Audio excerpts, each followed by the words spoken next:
China's breaking point, joblessness, street poverty, and a social contract under strain. Welcome to our channel, where we put a spotlight on the realities you rarely see in official broadcasts. Today, we step behind the facade of bright skylines and grand infrastructure to confront a stark, spreading truth. A nationwide surge in joblessness, collapsing household finances, and a visible rise in homelessness.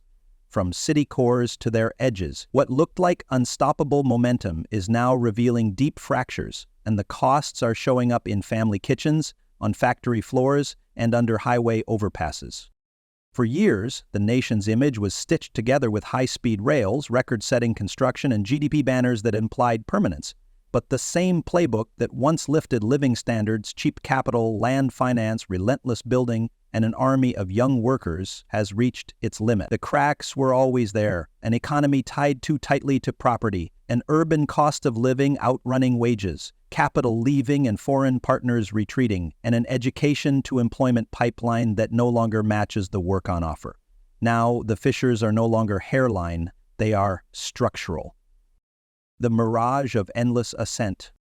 The model that seemed unshakable for 2 decades was built on 3 pillars. Local governments auctioned land to fuel budgets. Developers borrowed at scale to build more and sell faster. Households treated apartments as retirement plans and wealth vaults. That engine spun off secondary and tertiary chains, from steel and cement to appliances and furnishings to logistics and services, each adding jobs and the illusion of limitless lift. But a construction cycle cannot expand forever. When large developers missed payments and projects stalled, ripples turned to shockwaves. Work sites went quiet. Dormitories emptied. The secondary sectors that fed on real estate slowed in tandem. Meanwhile, the cost of city life, rent, basics, schooling, kept rising, even as earnings flattened. The strain that was once hidden in rural poverty is now fully urban and painfully visible. Joblessness without a net. Measured by official releases, the labor market looks challenging but manageable. Measured by lived experience, it is the toughest climate many have ever known. Recent graduates report sending hundreds of applications into silence. Middle-aged workers too young to retire and considered too old for favored roles are pushed aside by automation, restructuring, or closures. Former construction crews drift from province to province in search of the next short contract, often unpaid for the last one. Small firms that once soaked up slack labor close their doors when foot traffic and orders dry up. Among the young, the sense of betrayal is acute. They did what they were told: study hard, aim higher, specialize. Now they discover the jobs aligned with their credentials either do not exist or have been compressed into precarious gigs. Engineering majors deliver packages. Finance graduates work the night shift in convenience stores. Coders compete for temporary maintenance of legacy systems at a fraction of prior rates. In group chats and forums, the tone swings from dark humor to despair. Is this how a life begins? Already behind? The shock is not limited to the young. Veterans of factory floors and building sites, once celebrated as the muscle of national ascent, are back in line day after day for casual work that may not appear. Many carry debts: a child's tuition plan, a parent's medical bill, an unfinished apartment. When wages do not arrive, tempers flare and appeals begin. Some demonstrations over arrears break out. Most are quickly smothered. The grievances remain. Homelessness in the open. Urban homelessness was once rare enough to ignore. It is not anymore. You can find families sleeping near stations, under ring roads, or in improvised shelters along canal banks. At night, internet cafes become dormitories for those who can scrape together the fee for a chair and an outlet. Short videos, often deleted, capture rows of young faces lit by phone screens, backpacks as pillows, and handwritten signs that ask for food rather than money. City crews sometimes sweep encampments before dawn. The people simply reappear somewhere else by evening.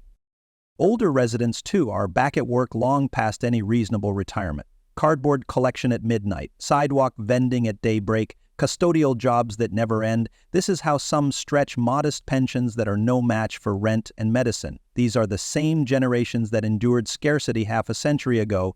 They imagined their final years differently. Numbers you cannot see, pain you can.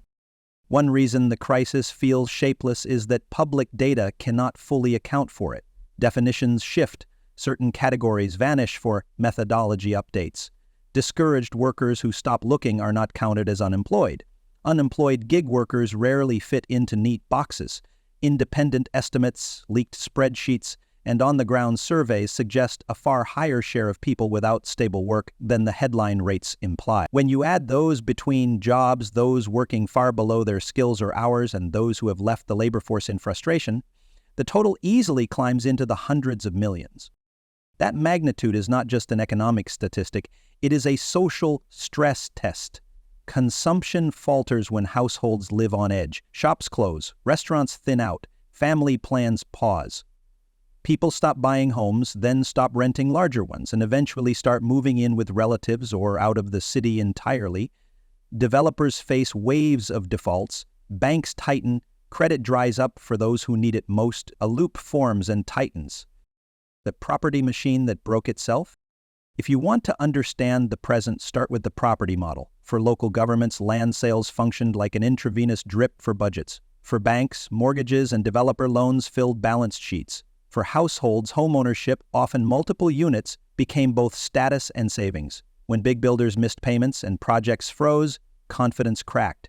Suddenly, safe as houses was not safe. Resold units stayed unfinished, legal disputes multiplied, construction layoffs swelled, suppliers in cement, glass, wiring, and elevator lines felt the stall almost immediately. Bailouts and stability measures can buy time, but they do not change physics. You cannot keep building faster than real demand forever. You cannot price first-time buyers out of cities and then expect transactions to flow. And you cannot anchor household wealth to an asset class that now faces oversupply in some regions for years to come. Workforce out of alignment? There is also a widening mismatch between what schools produce and what the economy demands. Universities mint millions of degree holders annually. The white-collar roles they imagined are fewer than promised. Technology firms retrenched after compliance crackdowns and slower external demand. Foreign companies hedged or left. Manufacturing kept automating. Services could absorb more workers, but spending has cooled, and many service jobs are low-paid or unstable.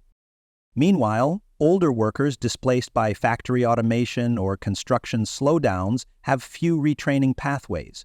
They are too experienced to start at the bottom again and too specialized for the middle skill roles that would value their work habits. The result is a clogged pipeline, graduates at the entrance, veterans stuck in the middle, and too few viable exits. Tightening control, shrinking room to breathe. Another pillar of the crisis is political. When rules are opaque and enforcement swings, entrepreneurs go quiet. When new industries, from after-school tutoring to platform services, are abruptly constrained, hiring stops. When foreign offices see audits morph into raids and compliance into risk, they scale back.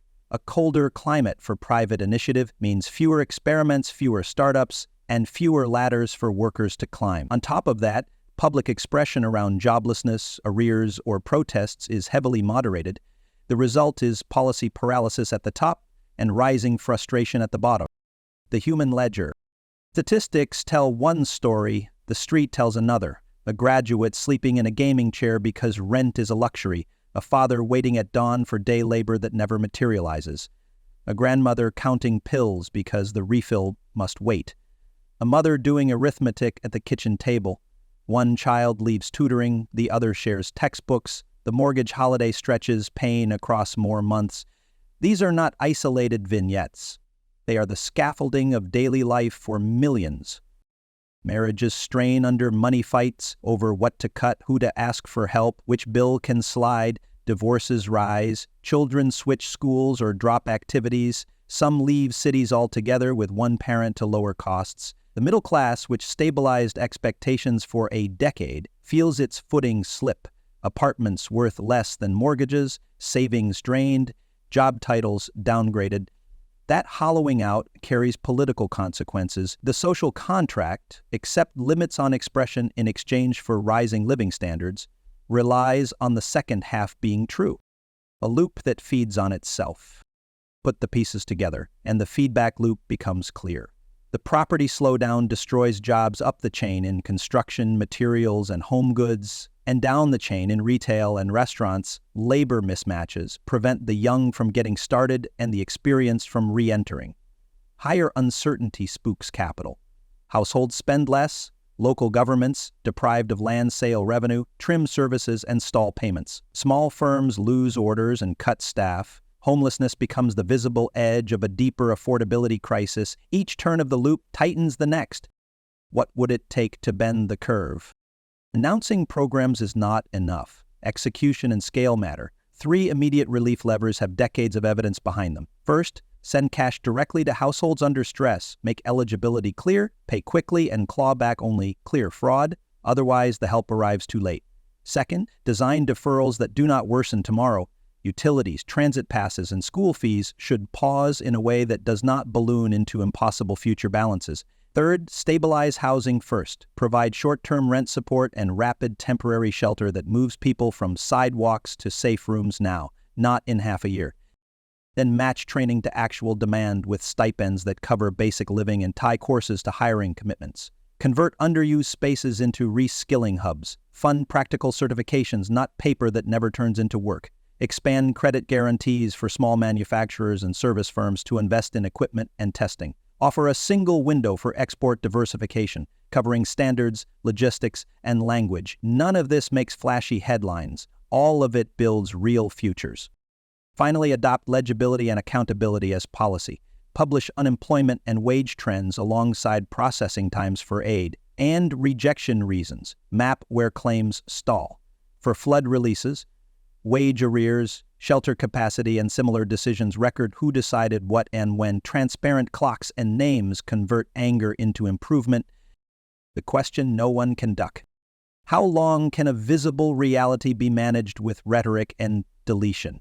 You can close comment threads, but you cannot hide a row of blankets beneath a bridge or a shuttered block of storefronts. You can mark a statistic as under revision, but you cannot tell a graduate sending her 300 first application that the market is fine. You can sweep a station concourse at night, but you cannot make the families sleeping nearby disappear from the eyes of commuters the next morning. What is unraveling is not just growth rates, but the promise that effort would be rewarded with stability. When that promise fails widely enough, trust evaporates. When trust goes, compliance becomes coercion, and coercion is expensive to enforce. History has a blunt message for any government facing mass economic pain. If you will not name it and act at scale, it will name you. A closing image. Think of the skyline at dusk. The LEDs still bright and the traffic still thick. Now tilt your gaze down a level. The dark office floors, the cafe tables where resumes are revised, the queues for part-time shifts, the carts of recyclables tied with careful knots. Under the overpass, a neat line of sleepers arranges itself for the night. Phones face down to save battery. Somewhere up the block, a landlord fixes a leaky pipe herself and decides not to raise rent this year because the teachers down the hall have nowhere else to go. Somewhere across town, a coder takes a short contract to clean a legacy system, messages home that work came through, and opens a secondhand laptop. Recoveries, when they arrive, often begin like that, small, ordinary, human. But small is not enough. Without honest diagnosis and scaled relief, individual grit cannot offset systemic drag. The choice in front of policymakers is simple and hard at the same time. Treat the surge in poverty and joblessness as the central national project, or watch the social fabric fray in ways that cannot be rewoven with slogans. Tell us what you are seeing where you live, prices, jobs, public services, and the texture of ordinary days. We will keep following the story with clear eyes and steady attention. If this perspective helps connect dots you have been noticing, stay with us for the next report.